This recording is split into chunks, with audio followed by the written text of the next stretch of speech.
record. So we are going to, on your paper, I want to see, don't be scared about what I'm about to write on. If you don't understand what it means, don't worry. Just don't worry, okay?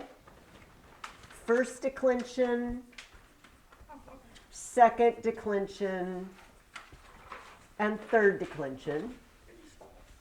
And we want singular and plural. It's going to be nominative, genitive, dative, accusative, ablative. And I'm going to tell you, just in case you're not sure which is which, these are the ones that have an ah. I'm going to give you the first one. These are the ones that have an us. And these are the ones that have an I want you to fill in the rest. And I'm only going to give you a few minutes, because if you can't do it in a couple of minutes, you aren't ever going to do it, probably. I'm still writing that. That's fine. You don't have to write all of that out. If you just want to write the endings. I just want to show you what I wanted. And I also want you to learn that it's, what? No. Second declension neuter. Sorry, that's not third declension.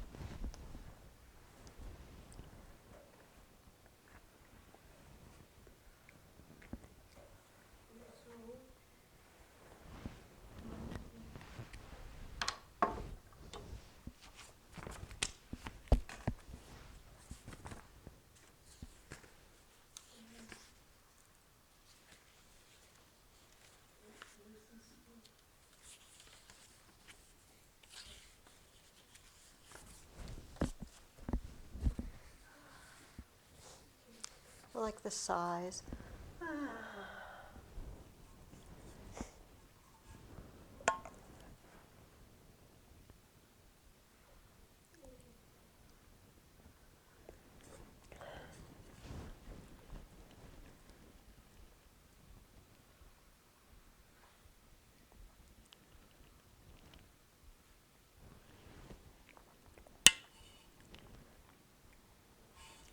I'm going to count to 60, and then we're going to be done. Or earlier than my 60.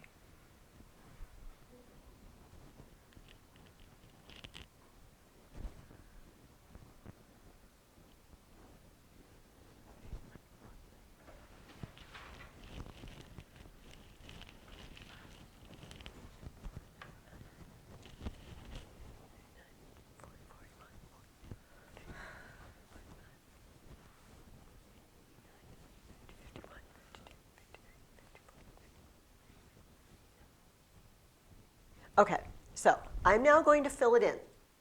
Actually, first, I'm going to come around and look. Okay, please just chill. I'm not giving you a grade on this, A. B, I know it was just Christmas.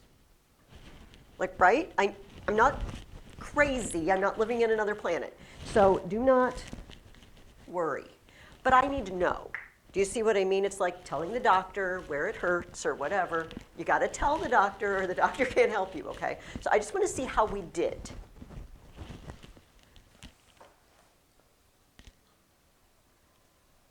You're very close. How'd you do, Christian? Sorry, my handwriting. You know what? I can read it fine. Okay, so we're just working on that last column, but once you know one, you kind of know the other.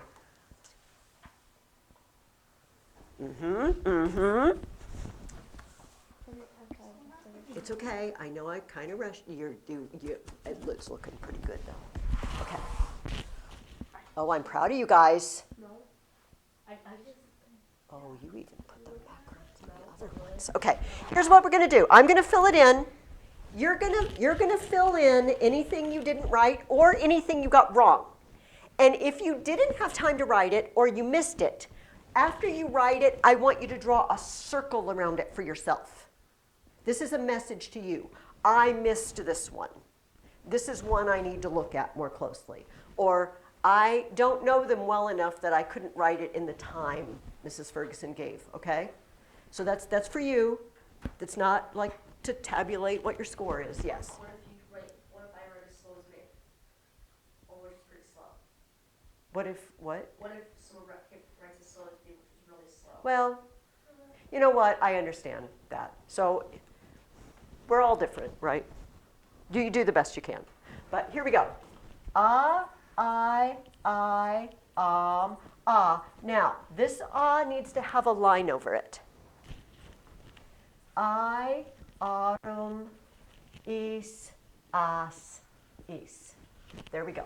Us, o, orum, is, as, is.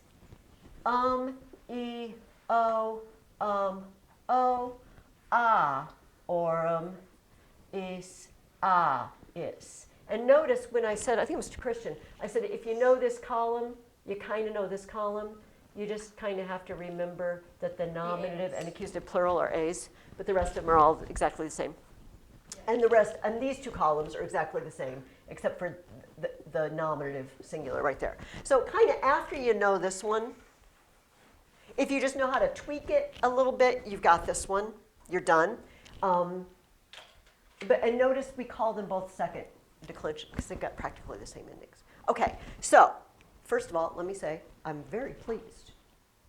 Even those of you who didn't finish the whole thing, I'm very pleased. Continue to work on them every day. Even if you nailed it today, like boom, did it. Don't just not do it this week. Because when we're working on memorizing something, if we don't keep practicing it, and eventually you don't have to practice it every day, right? Eventually, like once a week, you run through it. I've got some Latin poetry that I wanted to memorize because it helps me with my vocabulary and it helps me know other places where these little marks are, which eventually you have to learn, and I'm working on. But you put some of the other ones in, you've noticed in the book. And so now I just practice them each once a week, right? I write them out with all the little marks over the vowels, and I check myself. But for a while, I had to do it every day.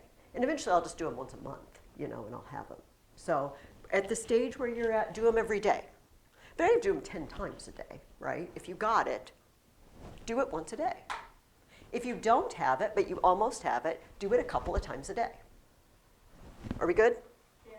All right. So use that to help you to know what to do. I also sent home, over break, some sentences. And we are not going to do anything new today. This is good, A, because we have some people missing. B, because we're all whacked out because it was just Christmas and we don't know what's going on, including Mrs. Ferguson. So there you go. But we are going to go over all these sentences today, and I have some more practice for you this week. Next week, we'll start a new chapter.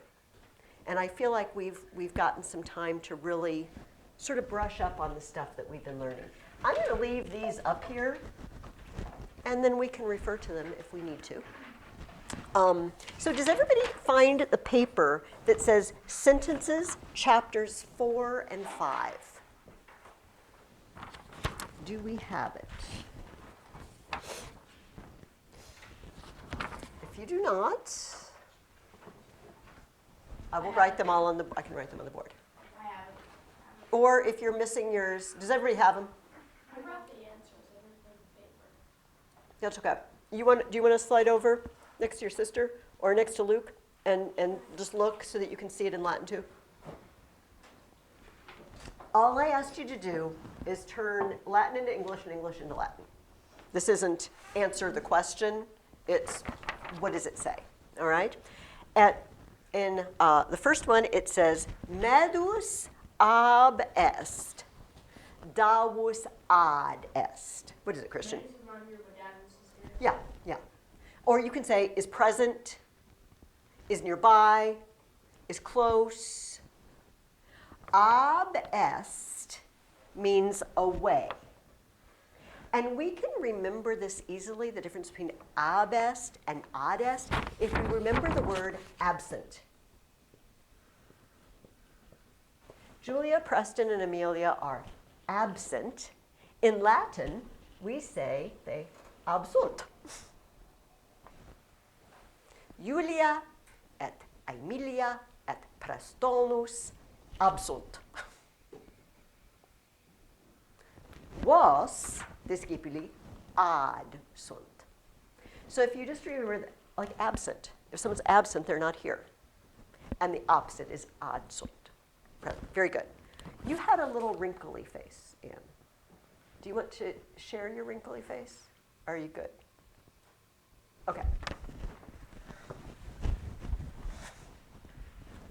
You're allowed to have a wrinkly face. It's not bad. Sometimes it means I don't understand. Okay. All right. Medus dawum wokat. Dawe, Wayne.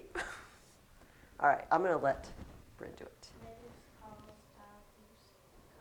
Yeah, come here, Dawes. Medus calls Dawes. Hey, come here, Dawes. Notice here what we have. We have Wayne. Remember, we have that command to one person. Wayne. Sume liberum. Surge. Discede. Woka. And we have commands. And weirdly, when someone's name ends in us, when we're talking to them, we put an E on the end. Dawe, mede, Julie. But not if it ends in an A, not if it's a girl. They don't have to change. All right, beautiful. Any questions about that at all? Okay. Ubi est pecunia mea, mede? Lucus. Where's my money? Yes. Where's my money, Medus? Medus knows. Medus scit. Ubi est pecunia? In saculo. Est pecunia. In saculo medi. Bene, bene. Saculus meus vacuus est.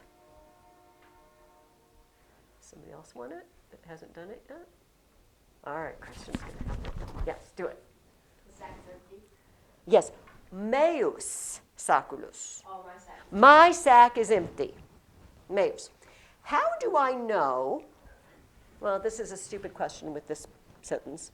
It's a very easy question, we'll say.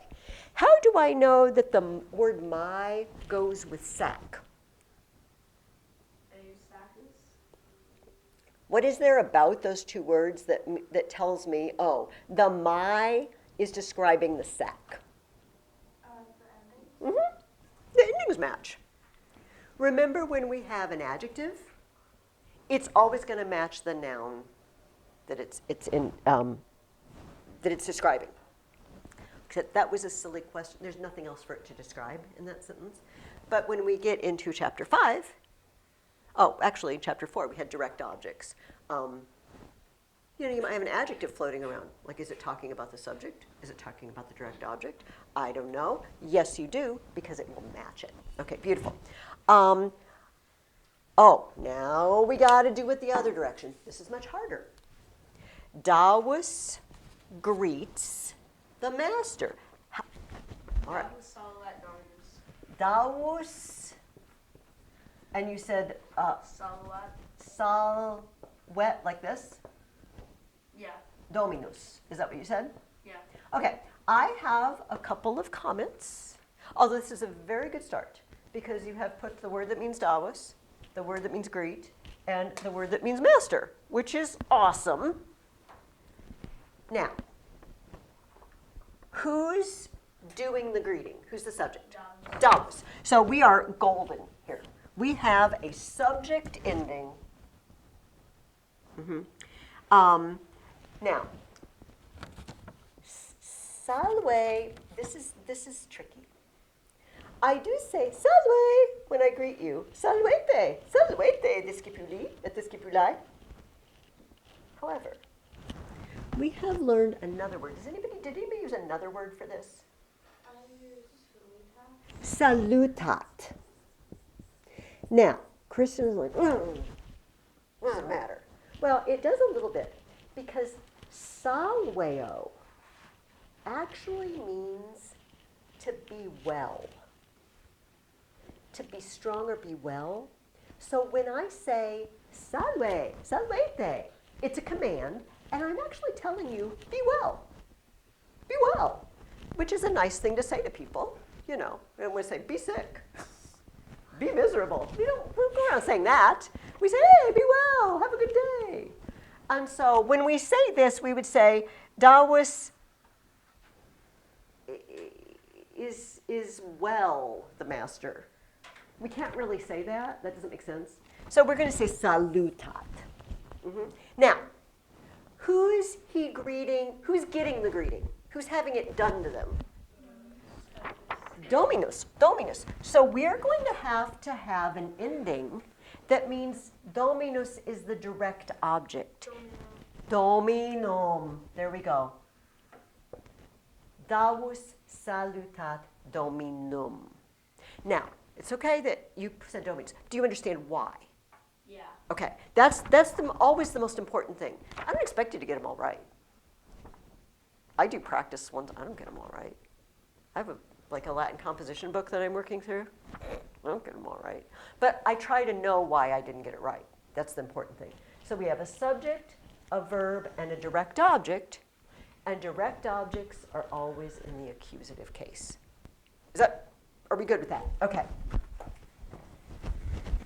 Let's look at the next one. Where are my coins? Lucus. Ubi est mea numi. Ubi est, what was, mea numi. Is this what we said? Yeah. Beautiful, beautiful. Ubi, where?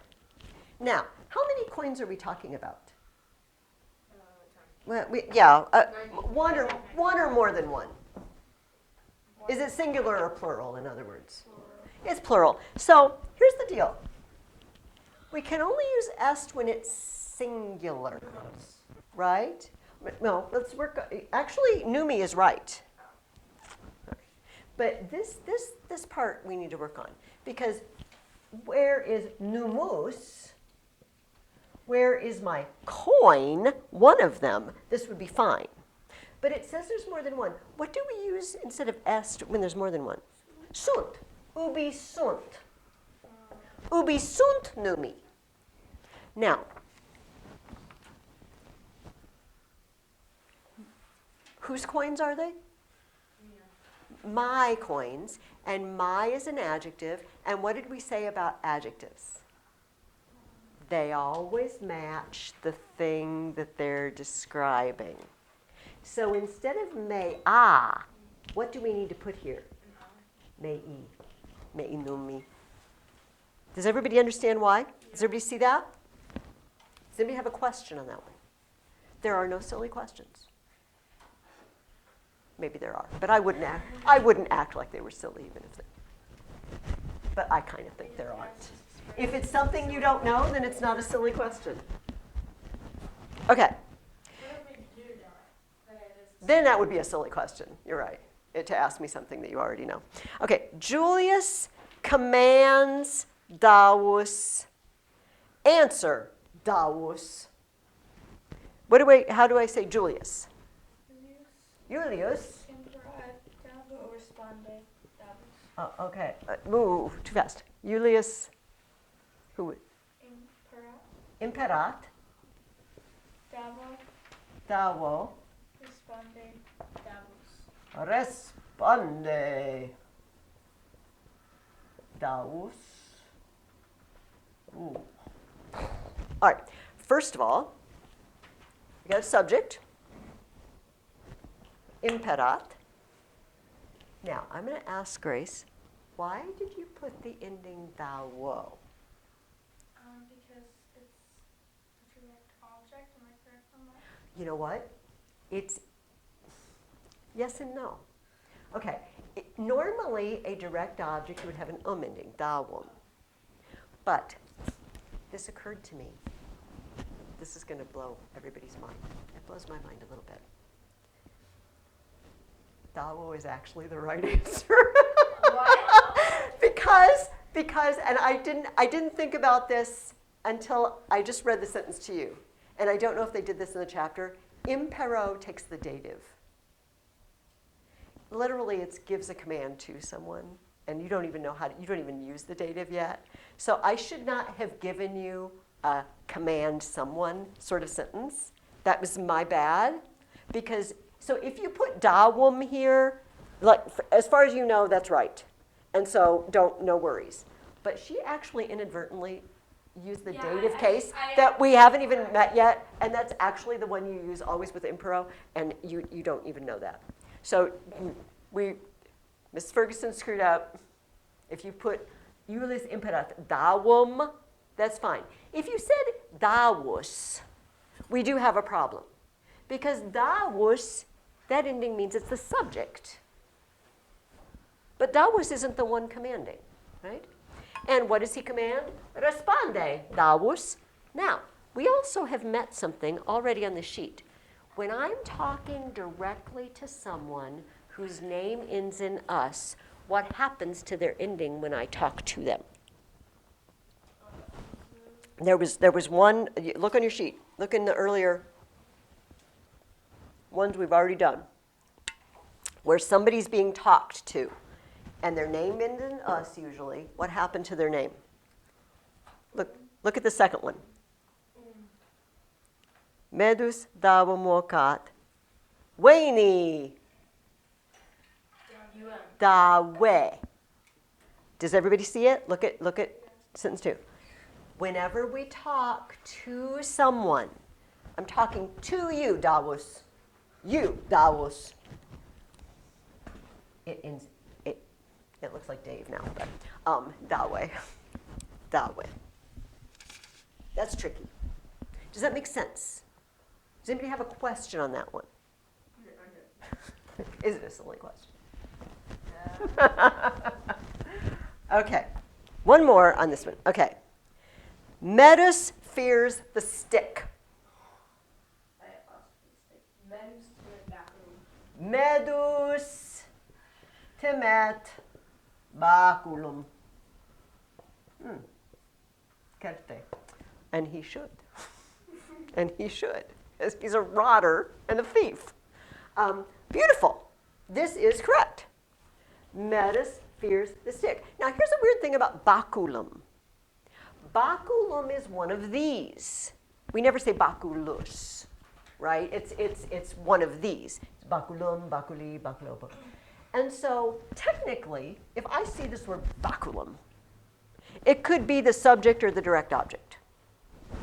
I don't know. How could I, if I just had this sentence, how could I figure out whether this is the subject or the direct object? It's a stick. Okay, it's a stick, and sticks don't usually fear anything, as far as we know. I have not asked any sticks what they're afraid of. So I don't know. Or fire. But they don't seem to tell us. What's another thing that might tip me off that it's not the subject? There's also a name in there. Yeah, there's already a subject. I can't have this Medus and the stick both fearing something, each other. I don't know. Maybe the stick fears Medus because Medus is hard, and like when he hits him, he's going to break. I don't know. But sometimes when we have a word that could be more than one thing, I don't know, could be the subject, could be the direct object, nescio. But then we have to use clues. And the clue number 1, sticks don't usually fear. Clue number 2, we already have a subject. Boom. Okay, that is all my sentences for chapter 4. Before we move on to chapter 5, does anybody have any comments, questions, problems with any of those? Why is D-A-V-E Dave not Dave? You know what? Latin doesn't have silent letters. It doesn't have any silent letters, which, you know what, is kind of convenient because English is weird, right? What was it? I saw this online. Oh, what was the word? Somebody's 7th grader was learning Latin, and there was a word, and they pronounced it like you would in Latin, but it was an English word with a silent E, and they said every syllable, and people were laughing about it. It's like, yeah, that's what happens when you teach your kids Latin. I can't remember the word. Okay, let's move on to chapter 5. Julius et Aemilia in villa habitant cum liberis et servis. I'm going to give it to Brena. Brina gets a turn. Julia and Amelia live in Villa. I couldn't figure out what habitat means. Live. Didn't you say live? Okay. Live Habitant. in Mm-hmm. a villa with slaves and children. Mm-hmm. Mm-hmm. So when I type, I don't have a way to make a little line over the A. And I meant to go back and over Willa, draw the little line for you. I'm sorry that I forgot to do that. Hopefully it did not throw you off and you saw the in, Willa, and it was easy enough. Yes, Julius and Amelia live in a villa with their children and slaves. Now, notice what I did. I said they live in a villa with the children and slaves. I can put the or a anywhere I like. Latin doesn't have them. But when we translate into English, it sounds funny if we don't use a or the, you know. They live in villa. Children servants. With children and servants, that would be okay. But they live in villa. We would never probably say that unless we are foreigners learning English, you know. So we can say in the villa, in a villa, never. We have two prepositions. Can somebody tell me what one of the prepositions in this sentence is? Give me a preposition. In. What does in mean in English? Inside. In. Great. Inside is fine. It can mean on. They probably don't live on the villa. That seems unpleasant and difficult to me to put all their furniture up there. Maybe they live without their furniture on top. I don't know. They often had flat roofs in the ancient world, so it wouldn't be as inconvenient as it would be if I tried to live on my roof. And give me another preposition For the preposition in the sentence.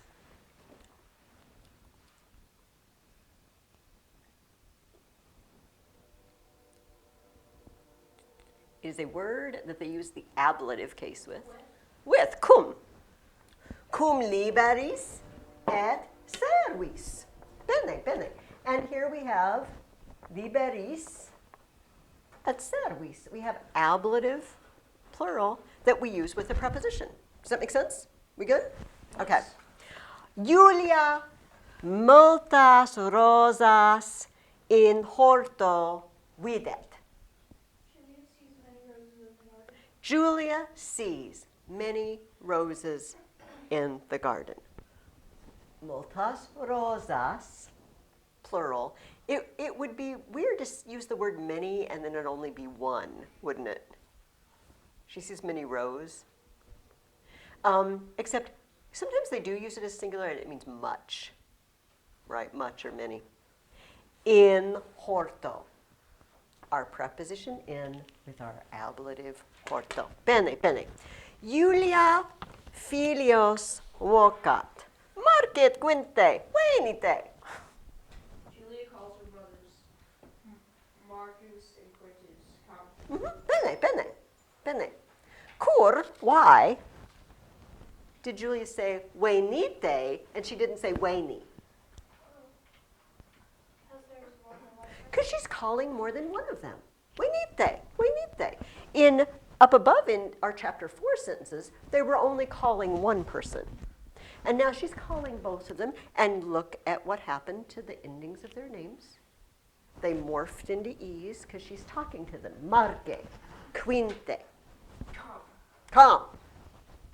Bene, bene. Marcus ab Aemilia discedit. Marcus leaves Amelia. Yes, Marcus leaves Amelia. Marcus goes away from Amelia. That's mean. Well, if she told him to. I think in the story, didn't she tell him to go find Julia or go get her? I don't remember. Maybe he's scared of Amelia because she's gonna give him a spanking. Habet baculum. And Marcus does earn it a lot of the time. Okay, this is another place where because my computer doesn't do it, there should be a little line over Amelia, the A. You could put that in. What is our preposition in this sentence? Actually, there is no in. It's Marcus ab Amelia discedit. Ab, from. Away from. Away or away from, or from. Where have we seen ab before? Today. Ab est and ad est. Ab means away. So we can, if you know one, you kind of know the other, right? Like ab est means he's away, so ab means away from. Does that make sense? Anyone want to guess what ad means? Come. Yeah, come or to or towards. Ab means away, ad means to or towards. Beautiful. Any questions about that? No? Okay. Aemilia est in atrio sine Marco.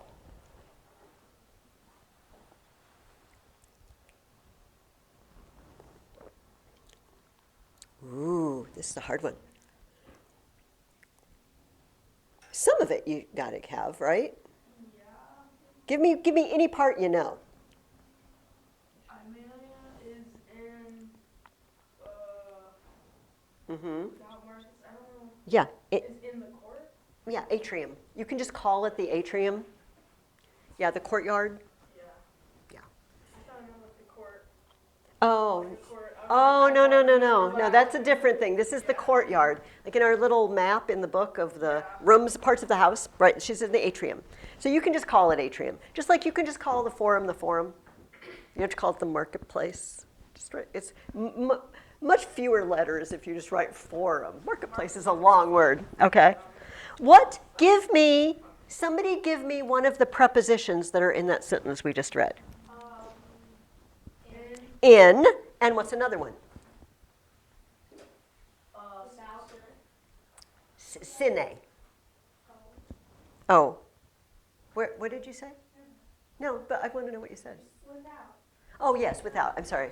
I only heard the out part. I heard the ow sound, and I wasn't sure what you said. But yes, without. Sine, without. It's the same thing, just two different languages, right? Yes. In and without, they both take the ablative case. Okay. Now, with that, we're going to try to turn some sentences into Latin and see how we do.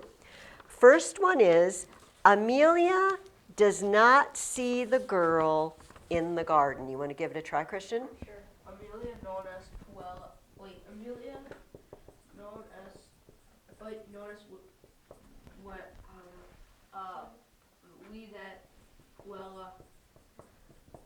and what's that? Hortos. In hortos. Okay. This is a very good start. First of all, you used all the right words. This is always a good beginning, I feel like. Let's go through word by word. Who's doing something in this sentence? Who's the subject? Amelia. And boom, we have a subject ending for Amelia. Great. What's Amelia doing in this sentence? What's the verb? I mean, in English. Like, what's she doing? She's seeing. Now, here is a problem that a lot of people have when we're working on Latin. We want to use two verbs, but we don't ever use two verbs unless they're doing two different things, right? Walking and seeing or something like that. So est means is by itself when it's just being a linking verb. Videt means sees. Amelia sees, or in this case, non videt. We don't need to write this. We only, and here's the trick, Christian, because this sentence I could have written in English. Amelia is not seeing the girl in the garden. Does not see, is not seeing. They're both present tense, right? It means it's happening right now. And even if I said that, I still wouldn't write the word is.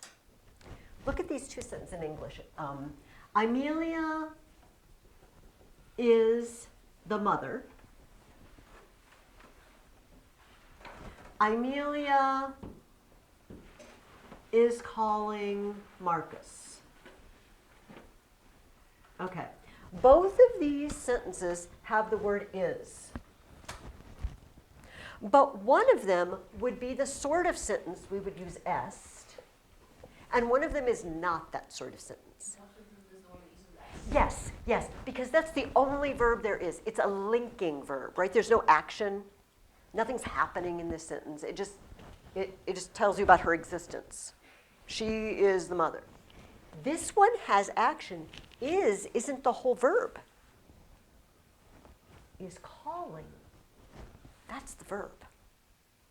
It's got a main verb and a helping verb. So this can be tricky. So, but widet, Christian nailed that. Amelia non widet puella. Okay, what is the job of girl in this sentence? In other words, is it the subject, the possessive, direct object? Yeah, because what's its job? Direct object. Amelia sees who? Amelia sees girl. And Grace just told us, when things are being the direct object, things that are first declension, boom, puellam. Everybody follow that? Okay. And then we have in hortos. All right. What case have we been using with in all these sentences? We had in villa, in horto, in atrio. Mm-hmm. What case is the thing? What case is villa, horto, atrio? What case do we use within? When I use the word in, which one of these do I use? Nominative, genitive, dative, accusative, or ablative? So glad No, we don't know how to do that yet. So it's ablative. I'm going to write this object of the preposition. Sine, ab, in, cum, all of those prepositions, the thing that you're with or in or whatever the object of that is always ablative. Does that make sense? Okay?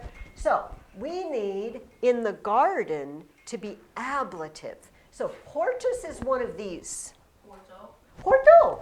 And if it was more than one garden, hortis. As far as we know, they only have one garden. They could have a flower garden. That, you know what, they could have a vegetable garden and a flower garden. And then we would say hortis, in the gardens. Plural. Horto, hortis.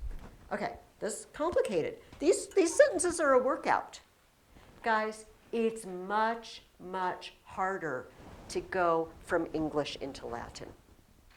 Because you can use clues. You know, you're looking at the Latin, and that's fine. That's what I want you to do most of the time. You know, you're reading in the book, like use the clues, and you can pretty much figure it out, kind of based on the action and what's going on. This is hard. But it tells us if we really understand, and it uncovers the things we might not understand, right? Like the fact that in and cum and sine and ab all use the ablative case. Okay, let's move on.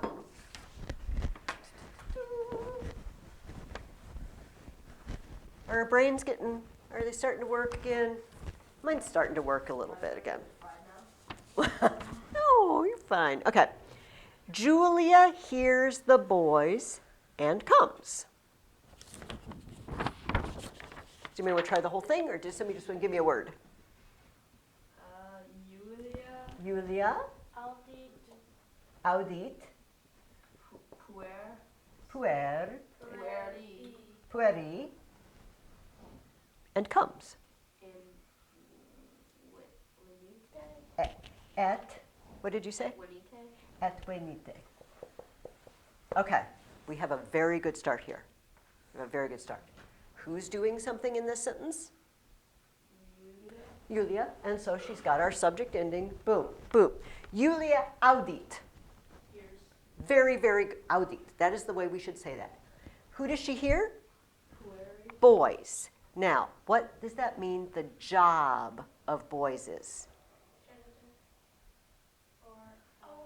Direct object. It's the direct object. Julia hears what? Boy. Julia hears boys. And you're right. There's more than one. And they have to be accusative. Pueros. Pueros. Does everybody see why? That's the most important question here. And she comes. Now, what is this word that we've written? Get out of the way so you can see it. Venite. What does that mean? When have we used that phrase? Like, look in the third sentence of chapter 5. Julia filios vocat. Marque et quinte. Venite. Plural. It's a plural what? It's not just a plural normal verb. What is happening in that third sentence? Venite, marque et quinte. It's command. It's a command. This is a command. But is anybody giving a command in this sentence? Nobody's telling anybody to do anything. We're just saying Julia did two things, right? Julia audit et Julia venit. She did two things. Audit et venit. She hears and comes. She hears boys and comes. Does everybody follow that? Yep. Okay, that's the most important thing. If you don't, speak up. Really. But are we good? Okay. All right. We have two left. Amelia commands, be quiet, Marcus and Quintus. Oh, I said et. Sorry, okay, I gave you that one. Amelia commands, be quiet, Marcus and Quintus. Julia imperat, take marque inquinti. Amelia imperat. Did you say imperat or imperet? Imperat. Imperat. Take. And how did you direct? What did you say for their names? Marque and quinti. With what's the letter on the end? I. Okay.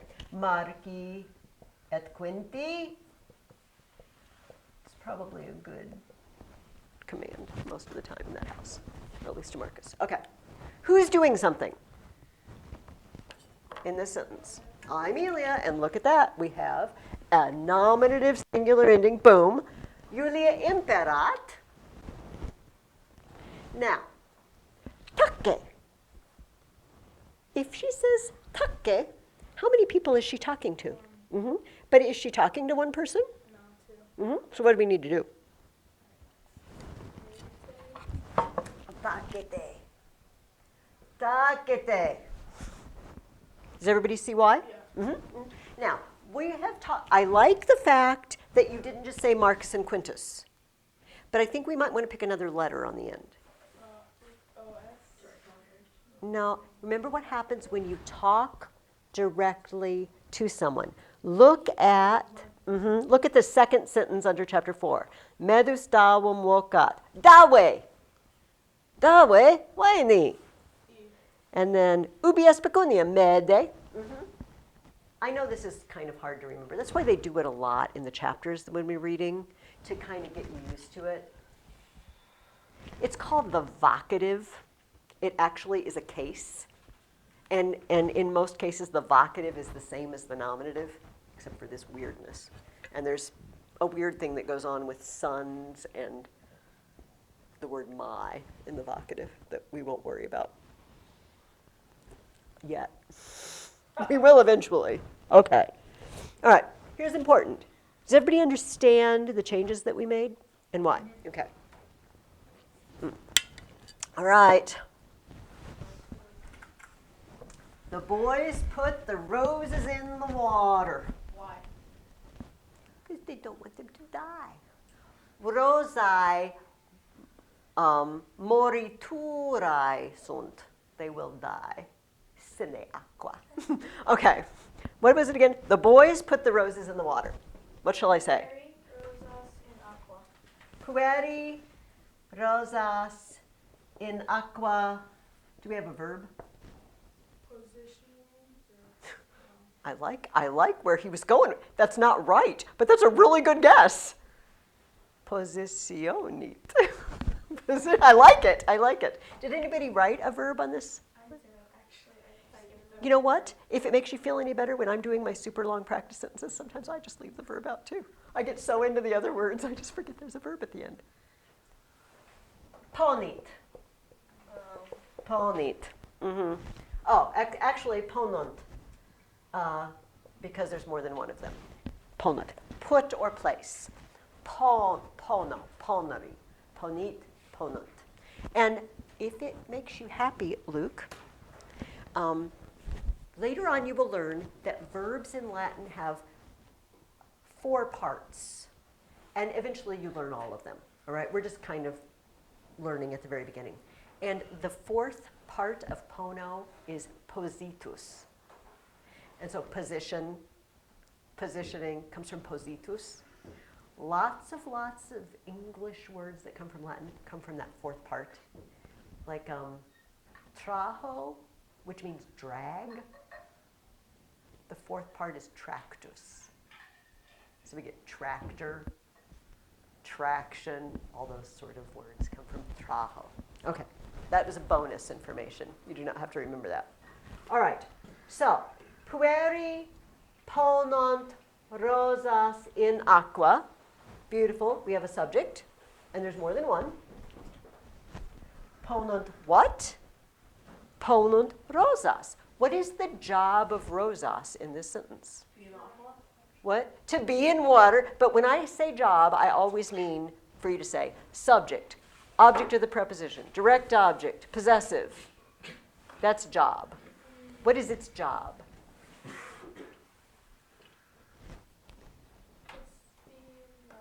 The boys put the roses. It's the direct. It is. Let's just take a look at it in English. What's the subject? Boys. What's the verb? Put. Boys put what? Boys put roses. The answer to that is always the direct object. And water is an object of the preposition, and it's in the ablative case. Boom.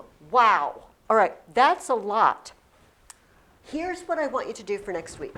First of all, and those of you who are missing and are watching in video, I will email these to you, and if I don't, please email me and say, where are they? I made up questions about each of the colloquia. Colloquium 1, 2, 3, 4, and 5. I want you this week to reread, like on day 1, you can reread colloquium 1 and then answer the questions. Listen to me carefully. This is answer the question, not put it into English. So if I say, where is the money? The answer is in Metis's sack, right? And answer the question, don't just translate. So they're all questions. They're all questions, and there are 3 questions for each colloquium. So this will be a good practice. Everything we did before break, everything we did today, we'll practice it one more time. We'll go over these together, and then next week we will get to learn something brand new, and we will get to find out something interesting that happens. Actually, let's find out. I can't remember what happens in chapter 6. Yes. Weird picture that Lou showed me. Oh, okay, just a second. We will investigate this in a minute. Yeah, it's traveling. It's not the most exciting, but we get to learn the names of some food items. But that's for next week. For this week, read colloquia 1 through 5, and after you read colloquium 1, answer the questions for colloquium 1. And after you read colloquium 2, answer the questions for colloquium 2. And I don't think I need to say that for the other 3. I think we got the pattern now. All right, any questions at all? All right, I'm going to turn this off.